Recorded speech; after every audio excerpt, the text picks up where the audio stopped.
Omwezi nga 23 omwezi ogw'ekkumi ogw'omwaka ogwa 2024 eggwanga lyajjula ekiwuubalo n'ekiyongobero ekimotoka ekyali kitwala amafuta bwe kyakwata omuliro wali mu bitundu eby'Ekigogwa ku luguudo olwa Bombo Road. Abantu abasoba 20 ne batokomoka n'abalala ne bagenda n'ebiwundu ebitagambika n'okutuusa olwaleero bannayuganda emboozi y'omuliro guno bakyaginyumya nga tebagimala olw'ebyo ebyaliwo. Kubaayokebwa omuliro guno kwe kwali ne Joseph Kiwanuka omutuuze w'Emigadde era nga muvuzi wa bodaboda.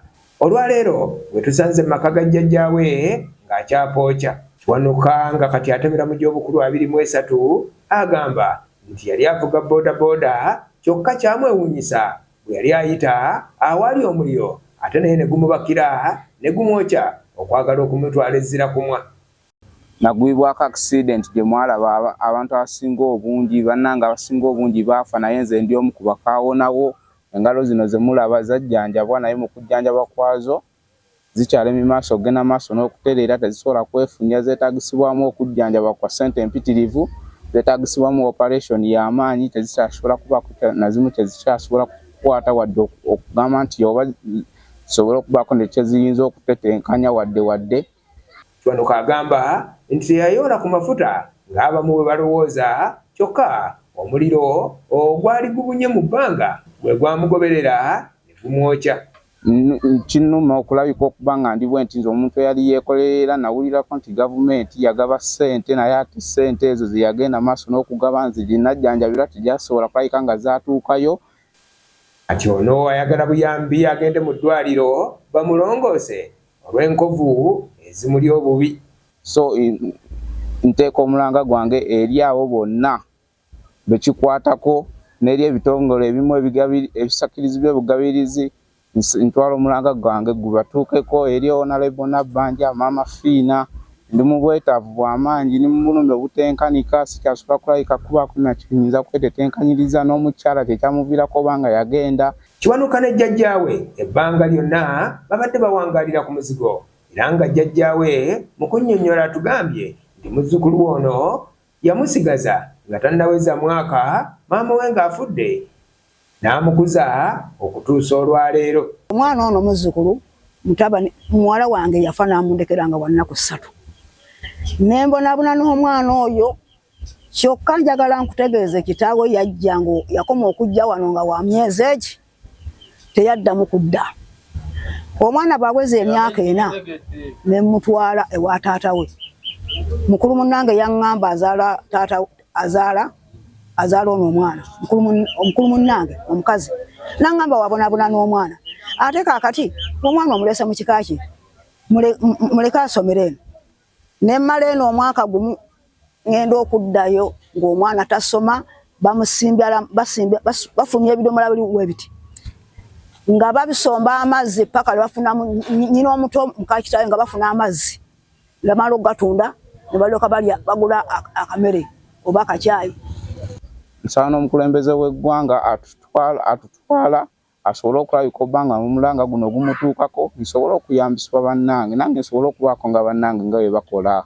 Sikyalina na kimu kyekyansobola kwekolerera. Kyokka kati jjajja wa Kiwanuka bimusobedde kubanga muzzukulu we takyasobola wadde okwekolera emirimu nga bwe yagikolanga okugenda okunoonya kye banaalya n'okunoonya ezisasula ennyumba mwe basula.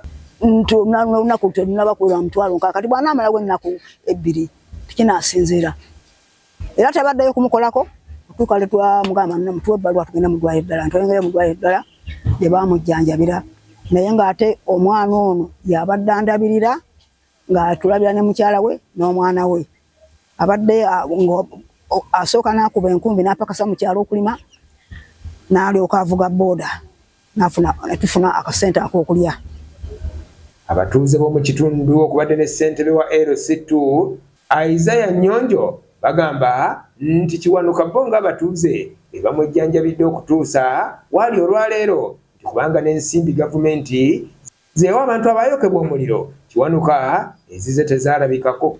Ku nsonga ya batuuze baffe bano wali jjajjanga omumulaba sayidi wano waliwo enjago eyavugwawo yagwa sayidi wali Ekigogwa ku 16 ekigogwa ku stage ya boda boda ekimotoka kya mafuta kyagwa onaku lwekyagwa ngenda kuza omwezi 23 omwezi ogw'ekumi 2024